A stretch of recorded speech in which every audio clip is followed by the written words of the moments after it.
राधे राधे दोस्तों, स्वागत है आपका अपने YouTube चैनल संतों के चरणों में।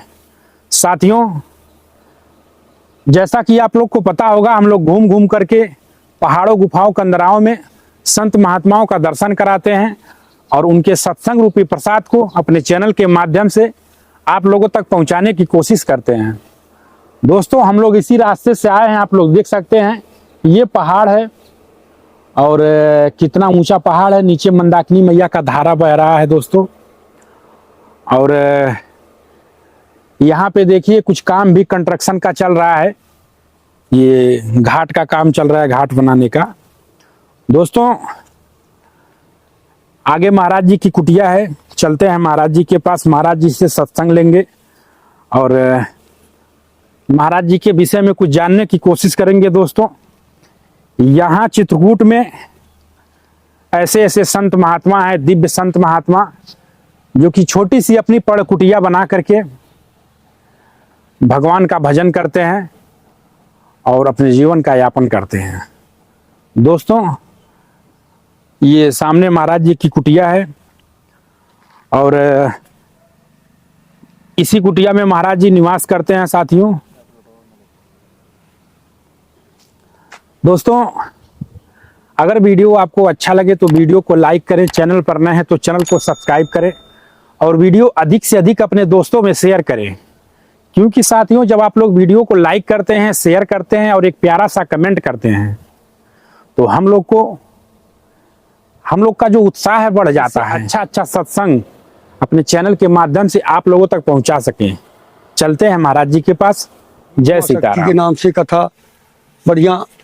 दोस्तों, आप लोग देख सकते हैं महाराज जी कितना सुंदर यहाँ पे फूल लगाए हुए हैं। कितना सुंदर यहाँ पे फूल हो गया। दोस्तों देखिए, यहाँ पर कई प्रकार के फूल आपको मिल जाएंगे और पूज्य महाराज जी का ये जो कुटिया है, कुटिया के पीछे ही लगाए हैं और आप लोग पीछे देख सकते हैं मंदाकिनी मैया का धारा चल रहा है। दोस्तों, और महाराज जी इसके बगल में ही निवास करते हैं। महाराज जी, आपका शुभ नाम क्या पड़ेगा? शुभ नाम हमारा राम रगड़ा के नाम से जानते हैं। राम रगड़ा सबसे तगड़ा। राम रगड़ा सबसे तगड़ा। दोस्तों, महाराज जी का शुभ नाम है राम रगड़ा और महाराज जी का नारा है राम रगड़ा सबसे तगड़ा। हाँ, यही नारा। ये बच्ची है और दोस्तों, शक्ति महाराज जी की जो बच्ची है वो कथावाचक हैं, कथा कहती हैं। दोस्तों, वीडियो में आप लोग देख सकते हैं। और ये जो साध्वी उमा शक्ति जी हैं, अभी इस टाइम कहीं कथा करने गए हैं, बिहार गई हैं कथा करने के लिए। दोस्तों, साथियों, हमारे जो संत समाज है, ये भी देखो संतों की फोटो। हमारे जो संत समाज हैं कुछ इस तरह से हैं देखो कि जो बाल बच्चे हैं उनको इस तरह से शिक्षा देते हैं, इस तरह से उनका लालन पालन करते हैं कि भगवान की भक्ति और भगवान में श्रद्धा विश्वास हो। ये गैया है। दोस्तों, महाराज जी गौ पालन भी करते हैं और आइए आप लोग को महाराज जी की कुटिया का हम दर्शन कराने वाले हैं। साथियों, ये महाराज जी की छोटी सी कुटिया है। अंदर भी ठाकुर जी पर आप लोग देख सकते हैं और आइए आप लोग को ठाकुर जी का दर्शन कराते हैं, जहाँ पे महाराज जी पूजा साधना करते हैं। दोस्तों, हमारे सनातन धर्म के जो साधु संत हैं, इन्हीं की वजह से सनातन धर्म बचा हुआ है। आ जाओ दर्शन कर लो। दोस्तों, ये महाराज जी की कुटिया है। देखो, और यहाँ पे ठाकुर जी विराजमान हैं। ये देखिए, वीडियो में आप लोग देख सकते हैं। जय हो श्रीमन नारायण, जय हो प्रभु जी, जय सीताराम, जय हो लड्डू भगवान की, जय माता आदि शक्ति प्रभु श्री रामचंद्र की जय, सर्वदेवताए नमस्तुभ्यम। देखो है कुटी हमारी बढ़िया, बहुत सुंदर। दोस्तों देखिए महाराज जी किस तरह से ये कुटी बनाए हुए हैं, बहुत सुंदर लग रहा है। और यहाँ पे महाराज जी गर्मी भी नहीं होती होगी।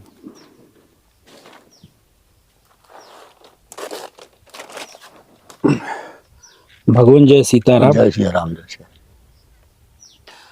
महाराज जी, हमारा नाम राजेश मौर्य है जय। और हम गोरखपुर के निवासी हैं। जी जी। हम लोग घूम घूम करके संत महात्माओं का दर्शन करते हैं अच्छा। और जो हम लोगों लायक रहता है, सेवा रहता है, पूज्य महात्माओं तक पहुंचाते हैं। और भगवान हम लोग 3-4 दिन से टाटी घाट में जा करके सेवा पहुंचा रहे थे। अच्छा। वहाँ पे कई ऐसे संत महात्मा थे जो बहुत बुजुर्ग हो गए थे, चल नहीं पा रहे थे, तो उनके पास सेवा पहुंचाई है। और भगवान हमारे चैनल के माध्यम से जो संत महात्माओं की दिव्य वाणी रहती है उसको अपने YouTube के माध्यम से प्रसारित करते हैं। महाराज जी, इसमें ये थोड़ा सा राशन का सामग्री है, इसमें हम महाराज जी, हम पहले इस स्थान के बारे में जानना चाह रहे थे। ये जहाँ हम रह रहे हैं, जी जी। ये मंदाकिनी के किनारे में आरोग्य धाम फटकशिला के बीच में सिरसा वन वर्तमान में इसका नाम है। जैसे इसका नाम शास्त्र में श्रृंगार वन के नाम से जाना जाता है। सिंगार वन, श्रृंगार वन के नाम से, शास्त्र में श्रृंगार वन के नाम से जाना जाता है। क्यों? यहाँ फटकशिला पास में है। तो एक बार चुन कुसुम बनाए, निज कर भूषण राम पहनाए।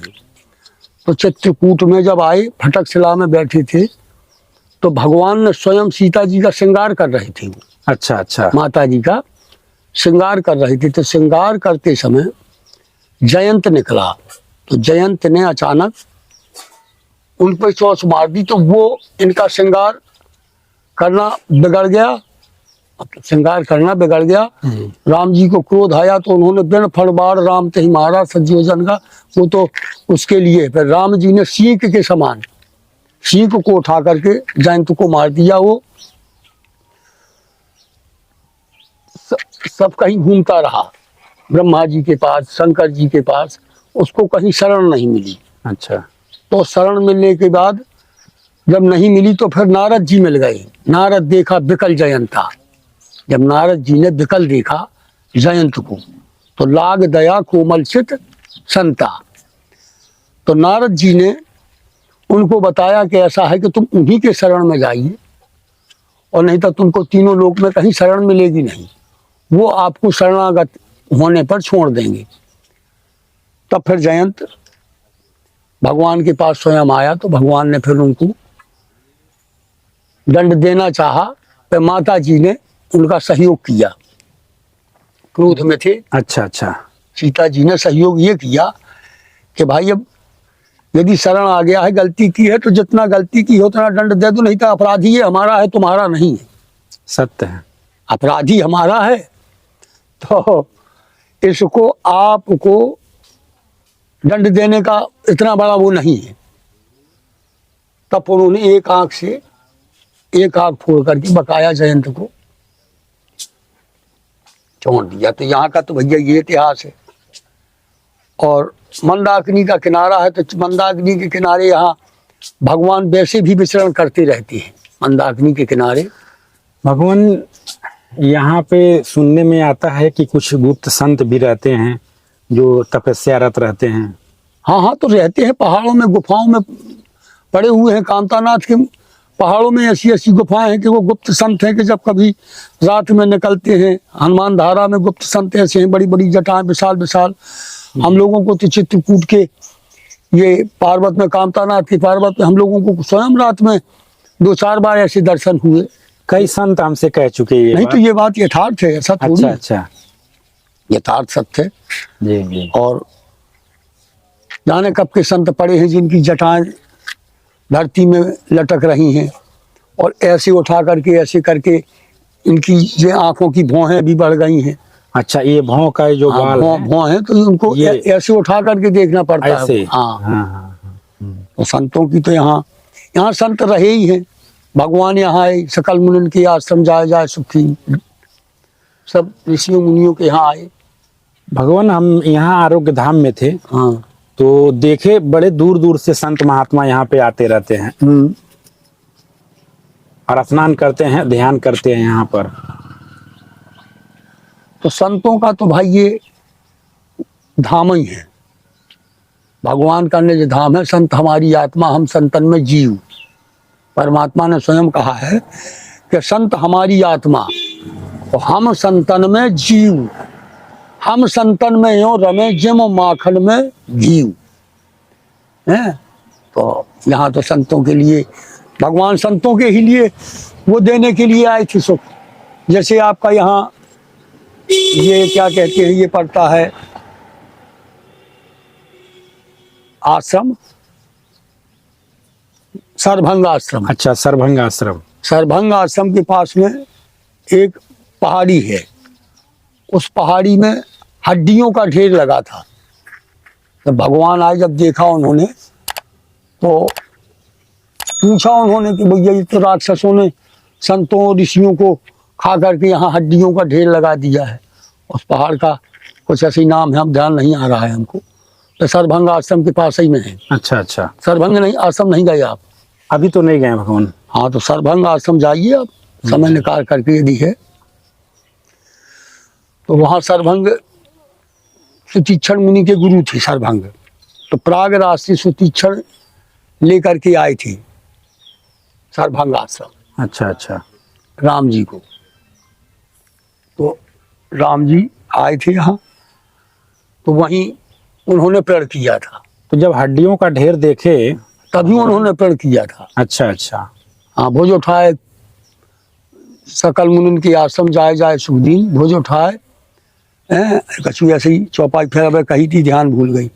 अच्छा सकल मुनिन के आश्रम जाए जाए सुख दीन, निश्चरहीन करो मही भुज उठाए प्रण कीन। वहीं उन्होंने ये प्रतिज्ञा लिया था। अच्छा अच्छा, जब बताया सरभंग जी ने, जी जी। और तब उन्होंने प्रण लिया था कि सकल निश्चरहीन करो मही भुज उठाए प्रण कीन, और सकल मुनिन के आश्रम जाए जाए सुख दीन। तो भगवान स्वयं ऋषियों मुनियों के यहाँ, सरभंग ऋषि के यहाँ गए, जहाँ क्या कहते हैं आपके अगस्त मुनि के आश्रम भी गए, और प्रयागराज में भी गए। तो उनका तो राम जी का यही यहाँ का इतिहास है। यहाँ सारे तीर्थ आए। भगवान, आजकल के जो बच्चे हैं हम वो जैसे ही थोड़े से बड़े होते हैं, 15-16 साल 17 साल, माता पिता का कहना मानना छोड़ देते हैं। ये गलती माता पिता के परवरिश में है या बच्चों की गलती है? थोड़ा सा इस पे हमारे दर्शकों को आगाह इसमें कीजिए। क्या है जी, ये समय का परिवर्तन मान लीजिए आप। माता पिता कितना भी कंट्रोल करे, ये मोबाइलों से ये सारा सिस्टम बिगड़ा हुआ है। ज्ञान ना होने के बाद में ये विज्ञान में घुस जाना। मान लीजिए जैसे हमको ज्ञान है नहीं और घुस गए हम विज्ञान में, तो उससे बच्चे डिसबैलेंस हो जाती है। मान रहे हो ना, मनमानी करने लगते हैं। उसमें परसेंटेज बढ़ा हुआ है, ज़्यादा से ज़्यादा 80% ऐसा सिस्टम चल रहा है कि माता पिता को जो युग का परिवर्तन बताया कि माने न मात पिता गुरुदेव, जब जब हो धर्म की हानि भी मान लीजिए आप। भाई ज्ञान के बात को समझने के लिए तैयार नहीं है विज्ञान के आगे, और माता पिता हैं तो भी नौकरी और दुनियादारी वाली बात से खाते हैं, धर्म की बात में नहीं लाते हैं। अब माता पिता भी ज़्यादा से ज़्यादा 5 या 7% ऐसे हैं कि जो बच्चे को धर्म की बात को बताए, और नहीं तो वो ऐसी पढ़ाई पढ़ाता है कि केवल धन कमा के लाए, धन को चाहे जहां लगाए। सही बात है। इसका प्रदूषण का कारण यही है, धन कमाए और धन को चाहे जहां लगाए। उस धन को भी माता पिता भी धर्म में कम, ज़्यादा से ज़्यादा 20% या 10% धर्म में लगाने वाले धन के हैं। जैसे पहली गति है धर्म की, जिम सुख संपत्ति बिना बुलाए, जिम सुख संपत्ति बिना बुलाए, धर्मशील पर जाए सुहाए। जैसे आपके पास संपत्ति आ गई, मान के चलिए, तो यदि वो संपत्ति जब आपको आशीर्वाद देगी तब शोभायमान होगी जब आप उसको धर्म में लगाओ, और यदि उसी धन को आपको कर्म में लगा दो तो शोभायमान नहीं देगी। सुहाय का मतलब ये कि शोभामान नहीं होती है वो संपत्ति। ये और कहती है कहाँ हम दुष्ट के यहाँ पहुंच गए या दुष्ट के हाथ में पड़ गए कि हमारी ये दुर्गति हो रही है। और भगवान जब वही संपत्ति हाथ से जाने लगती है तो लोग हाय हाय भगवान के पास जाते हैं। हाँ हाँ, तो क्यों नहीं भाई, वो संपत्ति तो जाएगी जब शोभायमान नहीं होगी, जब जान जाएगी कि ये उल्टा कार्य कर रहा है तो वो तो फिर शोभायमान नहीं होना है तो सरकना चालू कर देती है। या वही संपत्ति आपको ऐसे दलदल में फेंक देंगे कि सुख की जगह में आपको दुख मिलने लगेगा। दुख मिलने लगेगा। भाई मति जैसी जैसी मति जैसी गति, भाई जैसे आपकी मति बन जाएगी वैसे ही तो आपकी गति होगी। सत्य है। मति के साथ में गति, जैसे रग पर जस करे तैसे तस मति हो। आपको यदि कष्ट बता है तो आपको कहो परमात्मा ऐसी मति दे दे कि आप उल्टे ही कार्य करने लगो। जैसे रावण रहा तो अब मति तो उनकी बदली थी, आशीर्वाद ही में उन लोगों ने ये मांगा था, या आशीर्वाद वरदान भी था और उधर श्राप भी थे, दोनों थी, उद्धार भी और अनाचार और अत्याचार दोनों, सदाचार और अनाचार दोनों थे। तो ये तो चला आ रहा है। और अब तो भाई हमको तो ये समझ में आ रहा है कि अभी तो बड़ी राहत है, सुकून है। जब से ये सरकार आई भाजपा तो हिंदू समाज क्या सब समाज के लिए आनंद है। वैसे मुसलमानों को सताया नहीं जा रहा है, अपने को वो मान रहे हैं, अपनी मनमानी नहीं कर पा रहे हैं तो उसी को सताना मान लो। पहले समय में भी था, जैसे जो राक्षसी कार्य करते थे तो भगवान जन्म लेकर के उनको दंड देते थे या उद्धार कर देते थे। दंड क्या, उद्धार ही मान लीजिए गोविंदा नमो नमः कर दिया। अब आ गया है प्रजातंत्र, गोविंदा नमो नमः में दूसरी पार्टियां खड़ी हैं तो उछालेंगे ये हो गया वो हो गया। तब प्रजातंत्र नहीं था, नहीं था। भगवान इतने राक्षस कहाँ से एक ही मारते तो एक ही में हो जाती, उनका क्या कहूँ जेल तो बस मैं डराती भी आजीवन सजा हो गई जो भगवान से दिखाई। सही है। तब ये नहीं था।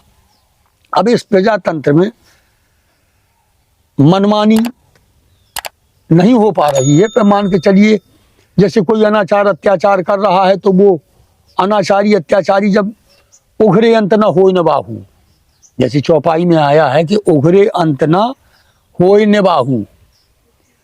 और फिर क्या है, काल नेम जिम रावण राहू। जैसे काल नेम की दशा हुई, भाई काल नेम ऋषि बना बैठा था, बिल्कुल हैं। हनुमान जी बूटी लेने के लिए गए, उनको प्यास लगी तो उन्होंने काल नेम से मिला तो काल नेम जल मांगा, उन्होंने तो कमंडल ही दे दिया। तो हनुमान जी बुद्धि और विवेक के तो वो भंडार ही थे। उन्होंने कहा है हमने जल मांगा, इसने कमंडल दे दिया। सरोवर में पहुंचे तो सरोवर में कोई श्राप बस कोई मकड़ी अकड़ी पड़ी हुई थी, वो अप्सरा बन गई। उसने बताया कि ये ऋषि नहीं हुए, मुनि नहीं हुए, ये निश्चर घोरा। तो फिर हनुमान जी से बोले काले हम गुरु दीक्षा दे दो, लेवे के लाने तैयार भाई, देवे हम भी तैयार भैया, हम तो गुरु दीक्षा दे दें। तो हनुमान जी बोले काले पहले गुरु दीक्षा देवे के पहले दक्षिणा तो ले लूं। तो दक्षिणा देने में उन्होंने उनका गोविंदा नमो नमः कर दिया, काल नेम का ये। और रावण राहु का ऐसे ही हुआ, उघरे अंत जान गए कि ये भैया राक्षस बीच में अमृत पा लिया, तो राहु केतु दो बन गए, उनका भी सर कलम कर दिया विष्णु भगवान ने चक्षु दर्शन से। ऐसे ही रावण का हाल हुआ, जब अनाचार अत्याचार करते करते बढ़ गया तब भगवान को द्वापर की जगह में त्रेता को आना पड़ा। नहीं तो सतयुग का बाद पहले द्वापर होता फिर त्रेता होता, युग का परिवर्तन करना पड़ा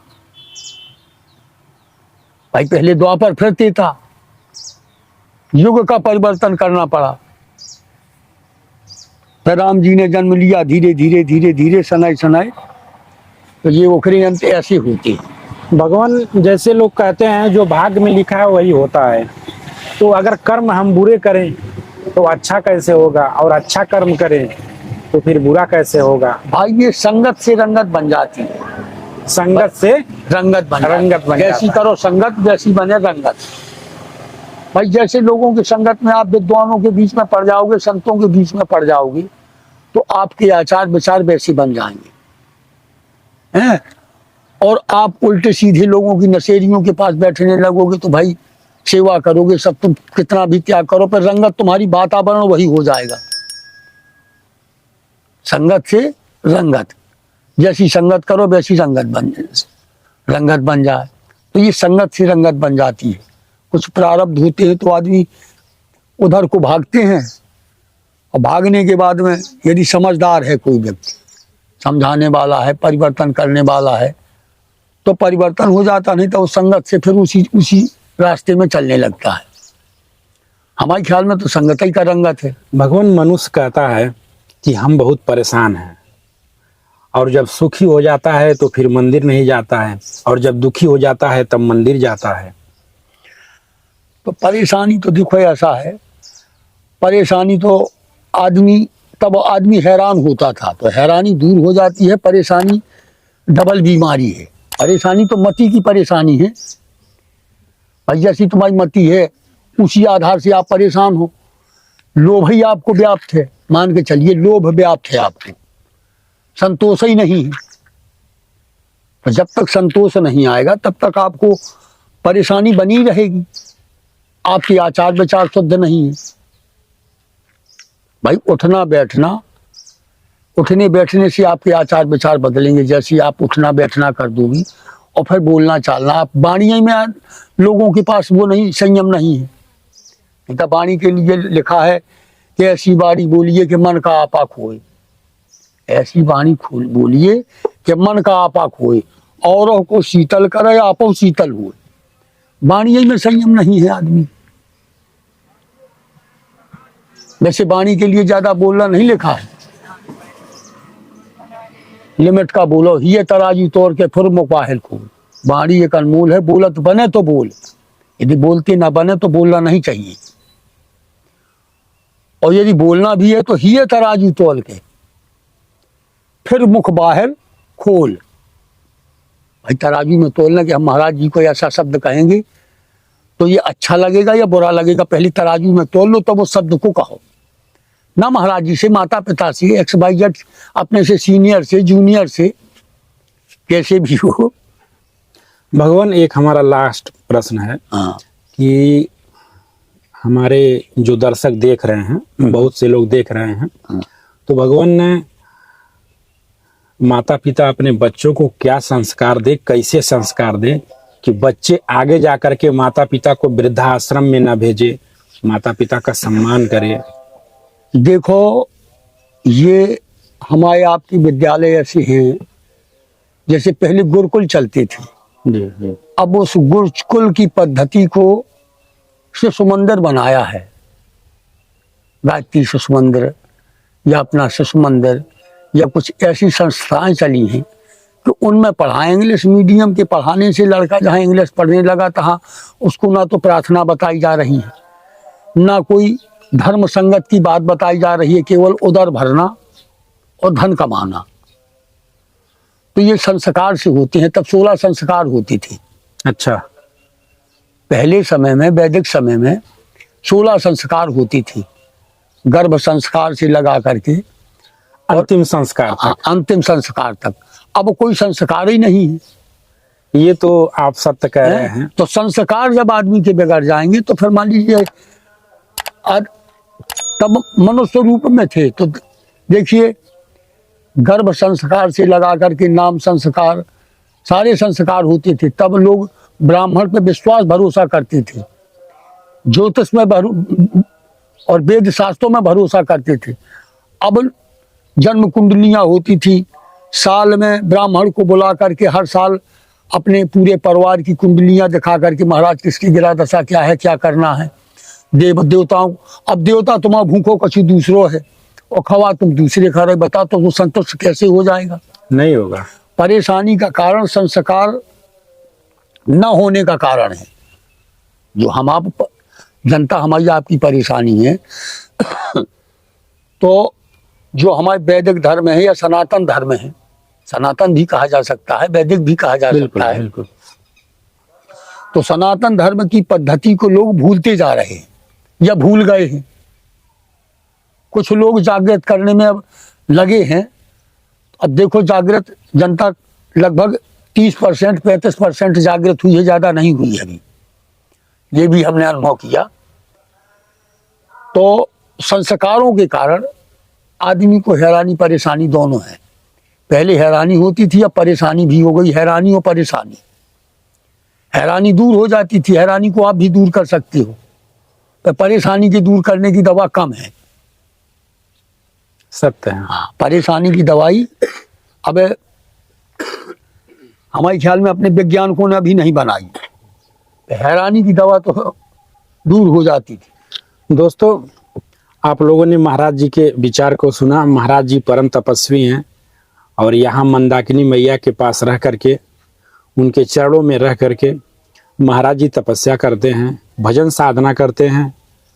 और महाराज जी का जो सत्संग है, आप लोग कमेंट बॉक्स में ज़रूर बताइएगा महाराज जी का सत्संग कैसा लगा। भगवान, जो हमारे दर्शक देख रहे हैं, सबके तरफ से आपके चरणों में बारंबार प्रणाम। राम।